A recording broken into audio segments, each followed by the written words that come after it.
Okay, hey guys, and this week's Underwater Realm video blog is brought to you from a mystical island called Ireland. We are here, there.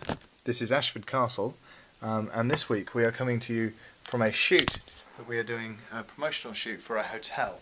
Ashford Castle is a 13th century castle. It's been converted into a hotel, and it's a really, really lovely place. A 5-star resort on the west coast, just near Connemara, which is it's kind of like Dartmoor, where we're from. It's very, very similar terrain. Lovely, lovely place. And we are here shooting a promo for them. We're here for a few days this week, so I'm going to give you a little bit of a talk through what we do when we're not doing things like the Underwater Realm and the zombie movie. So first of all, we have Eve here in the hotel room with me.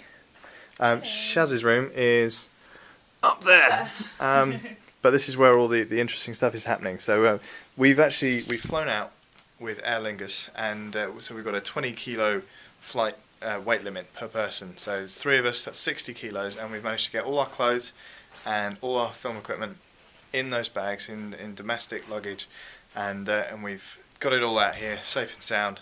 And so I'm going to talk you through what we've brought out and why, and what we're achieving with it. So first of all, I kind of divided our hotel room up into different departments.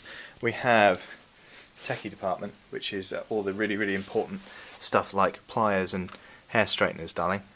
Very important when you're in a 5-star hotel. Nice hair, obviously not now.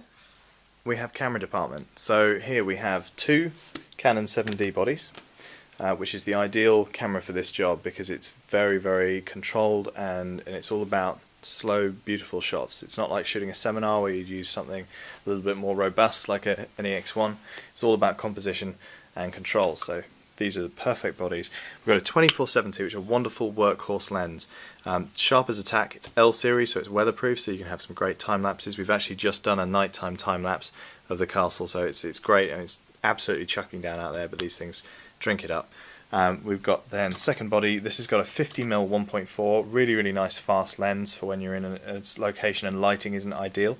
You can get really nice and wide and incredibly shallow depth of field for some really nice moody shots. We've then got a 70 to 200mm tele lens. This is wonderful because there's actually, we'll show you at some point during the week, but just out those windows there's a lock which is absolutely colossal, and so you can zoom straight across that and get some really, really nice reach.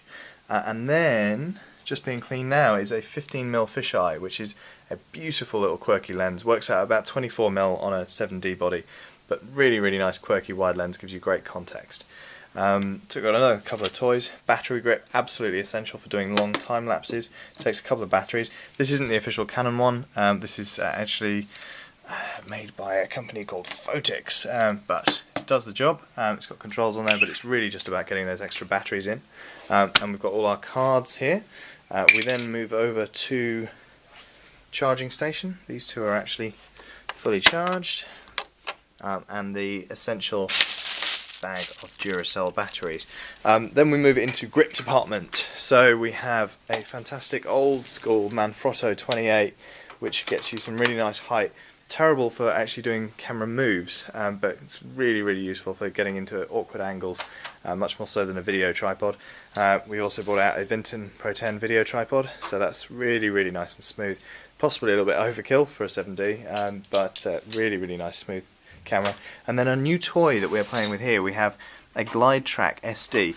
Really, really small and a great way to get dolly tracking moves without having to cart a dolly around on aeroplanes. So you just mount any tripod head on top of here, and then this is just a carriage with some self-lubricating plastic bearings, and they slide along this rail, give you a really, really nice smooth movement with no working parts, just very, very straightforward piece of kit.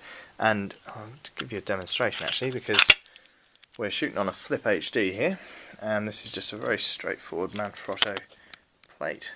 I should be able to screw that straight in the bottom there. And this thing it's got outrigger feet, so it can just sit on the floor, or alternatively it's got holes here. You can mount it on a tripod, which is what we've been doing all day, and you can get anything from you can kind of mount it upwards, so you have a crane shot moving up, or you can just get into any orientation you need, any height, any angle. And if I clip that in there, I'll give you an example of the sort of thing you can get.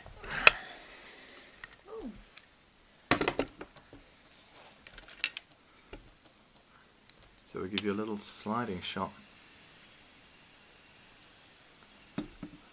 Oh, it's not on the table. I haven't put it on the table properly.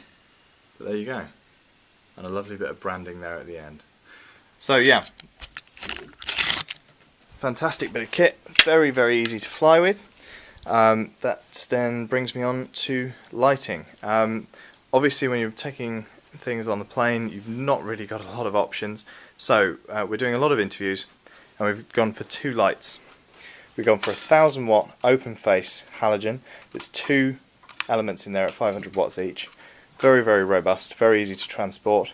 We've also gone for a fluorescent head. This is just the socket.